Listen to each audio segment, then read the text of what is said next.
राधा वल्लभ श्री हरिवंश श्री जी की अत्यंत कृपा से आप सभी भक्तजन एकदम स्वस्थ होंगे, श्री जी की सेवा में एकदम मस्त होंगे, श्री राधा नाम में मस्त होंगे। तो श्री जी की अत्यंत कृपा से हम परम पूज्य श्री पंडित जी महाराज के पावन चरित्र को श्रवण कर रहे थे।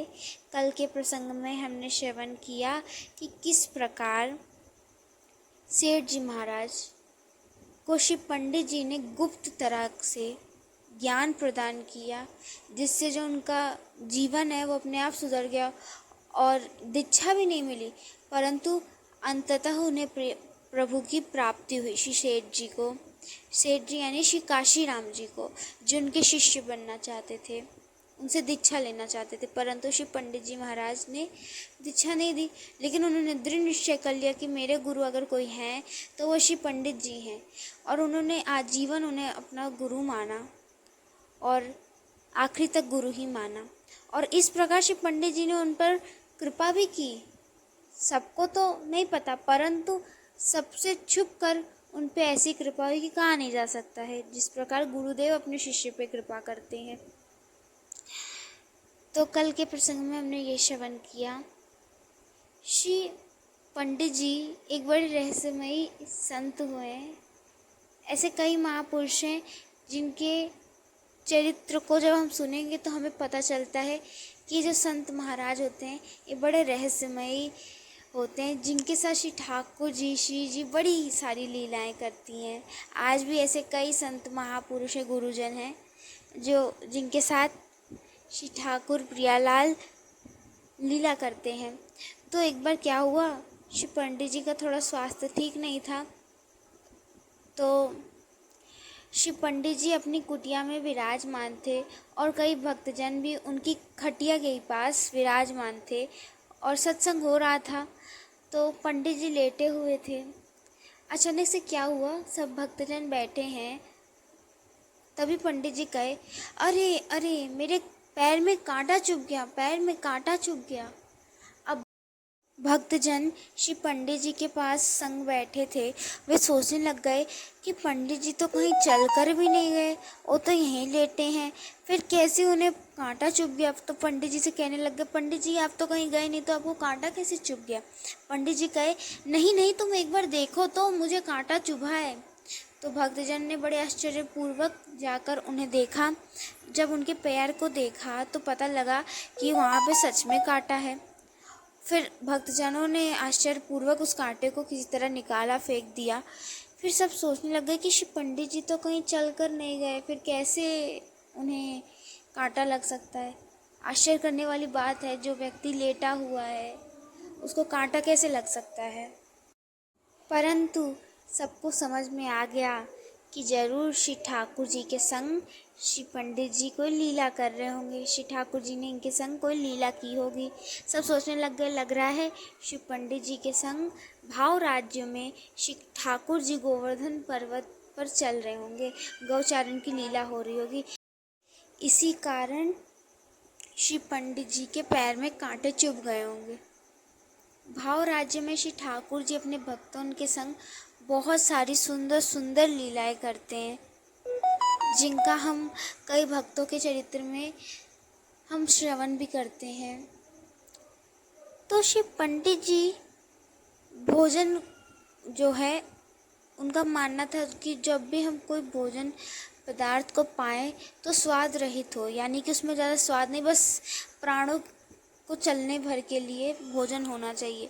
तो पंडित जी को चटोरे लोग, जो ज़्यादा खाते पीते रहते हैं, ऐसे लोग बिल्कुल प्रिय नहीं थे। एक बार क्या हुआ, कुछ शिष्यगण थे, वे सोचे कि प्रतिदिन हम एक ही प्रकार के चावल को पाते हैं, आज कुछ नया प्रकार का चावल पाया जाए। तो उन्होंने एक नए प्रकार का चावल पकाया और पाया, परंतु श्री पंडित जी को ये बात बिल्कुल अच्छी नहीं लगी, प्रिय नहीं लगी, क्योंकि उनका मानना था कि हम वैराग्य मार्ग में आए हैं, विरक्त मार्ग में आए हैं, यहाँ हम अपना चटोरापन दिखाएंगे तो ये बिल्कुल ठीक नहीं है।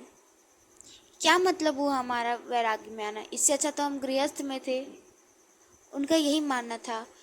और उनको ये बात बड़ी बुरी लगी। तब श्री पंडित जी ने ये बोल दिया सबको कि जिसको जिसको स्वाद से भरा हुआ भोजन चाहिए, जिसको चटोरापन जिसका नहीं छूट रहा है, उसको इस विरक्ति मार्ग को, इस वैराग्य मार्ग को छोड़ देना चाहिए और उसे अपने घर लौट जाना चाहिए।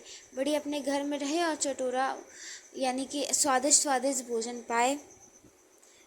तो जब पंडित जी ने ऐसा बोल दिया तो जो उनके निज शिष्यगण थे उन्हें लगा कि ये सही नहीं, तो उन्होंने पंडित जी से कह दिया कि अब हम स्वाद रहित भोजन ही पाएंगे, स्वादिष्ट भोजन नहीं पाएंगे। श्री पंडित जी के कुछ नियम थे जो कड़क थे। उनका मानना था कि भगवान को ऐसे साधक प्रिय नहीं जो स्वादिष्ट भोजन पाए, स्वाद से पूर्ण भोजन पाए। ये श्री पंडित जी का मानना था।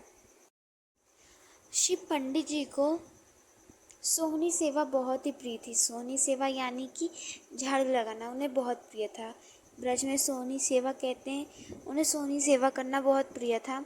एक बार क्या हुआ, श्री पंडित जी ने चबूतरा बनाने का सोचा, तो उन्होंने चबूतरा बनाने के लिए बड़ी दूर से उन्होंने मिट्टी लाकर ढोने लग गए और फिर उस चबूतरे के लिए उसके ऊपर डालने लग गए। जब लोगों ने उन्हें देखा कि श्री पंडित जी तो इतना कर रहे हैं, तो थक रहे हैं, तो उन्हें अच्छा नहीं लगा। तो उन लोगों ने कहा कि पंडित जी आप रहने दीजिए, हम कर देते हैं, हम चबूतरा बनवा देते हैं। तो उन्होंने पंडित जी को रोककर अब कुछ पैसे देकर लेबरों से और कुछ आदमियों से उन्होंने मिट्टी धोवाई और फिर उनसे चबूतरा तैयार करवाया। परंतु श्री पंडित जी को उनकी ये कार्य बिल्कुल प्रिय नहीं लगा, अच्छा नहीं लगा।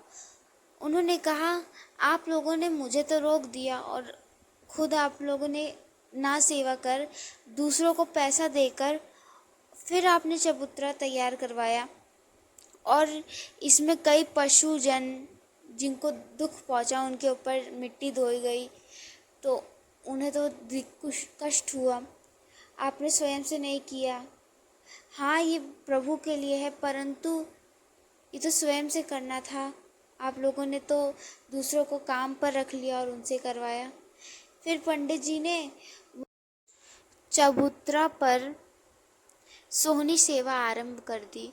श्री पंडित जी का मानना था कि इस चबूतरे पर श्री ठाकुर जी अपने सखान के संग खेलते हैं, इसलिए अब मैं यहाँ पर सोहनी सेवा करूँगा और श्री ठाकुर जी प्रतिदिन यहाँ खेलते हैं।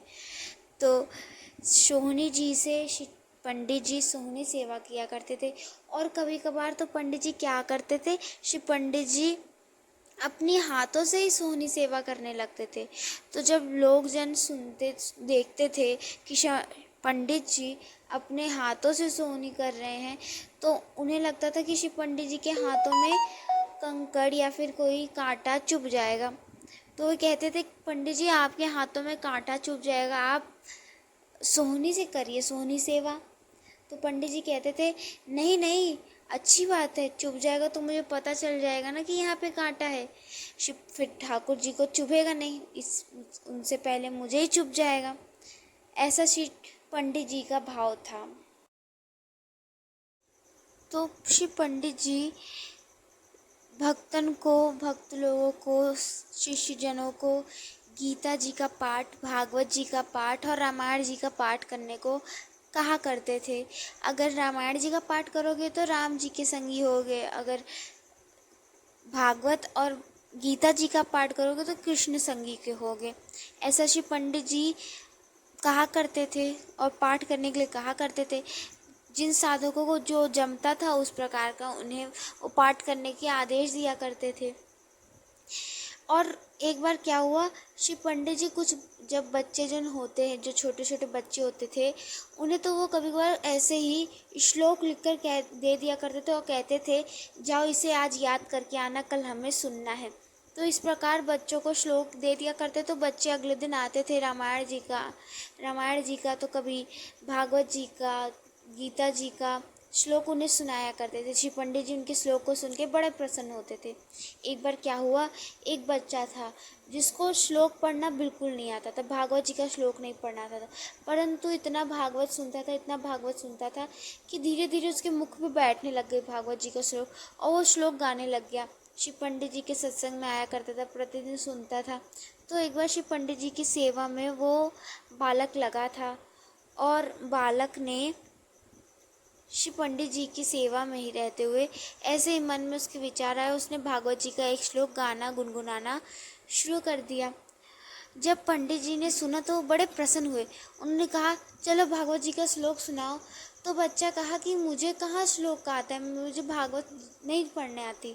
तो पंडित जी कहे, जो तुम अभी पढ़ रहे थे वही भागवत जी का श्लोक था, तो उसी को सुनाओ।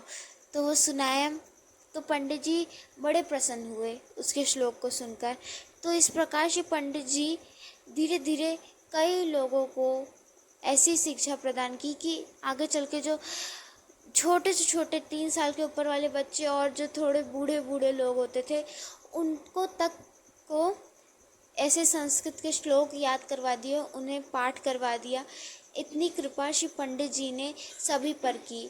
कुछ बच्चों को, जो बच्चे बोल भी ढंग से नहीं पाते थे, 1 2 3 की गिनती भी नहीं कर पाते थे, उन बच्चों को भी श्री पंडित जी ने उनको श्लोक कंठस्थ से करवा दिए थे।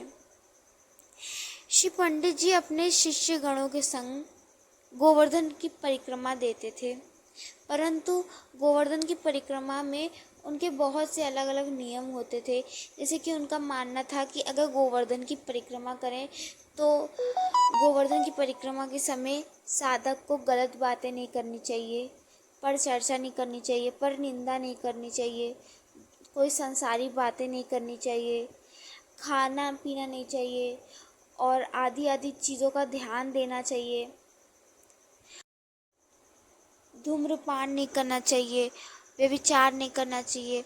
ऐसा श्री पंडित जी कहते थे, जो कि नैतिकता में आता है, जो कि हर मनुष्य को करना चाहिए। तो श्री पंडित जी के बहुत से कड़े कड़े नियम हुए हैं। उन नियमों को वो साधकों को बताते थे कि इन नियमों का पालन करो, तब श्री वृंदावन धाम में वास मिलेगा। उन नियमों को कल हम श्रवण करेंगे श्री जी की कृपा से। अभी हम यहीं विराम देते हैं। लाडली जी अत्यंत कृपा करें और ऐसे ही हम महापुरुषों के पावन चरित्र को श्रवण करते रहें। तब तक के लिए आप सभी भक्तों को राधा वल्लभ श्री हरिवंश।